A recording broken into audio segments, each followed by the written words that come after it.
في أطفال بيصحوا مفزوعين. هو ده أسلوب الصلاة اللي يلا نصلي يلا افزعك عشان تصلي.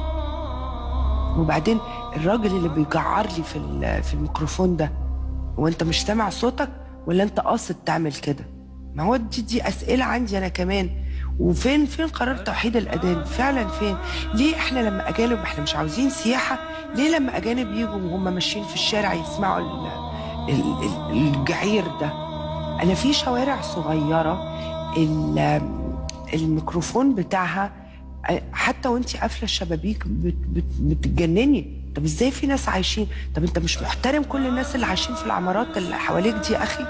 بتجعر كده ليه وبتزعق كده ليه ومعلي الفوليوم قوي كده ليه؟ انت فاهمه؟ ده ملوش دعوه بالدين. يعني انا كان نفسي ابقى مسؤوله عن حاجات كتير قوي عشان كنت خليتها تتنفذ، وحاجات صغيره هتساعدنا كلنا في حياتنا. بس ليه ما بتتنفذش؟ انا ما اعرفش. مشغولين عننا بايه؟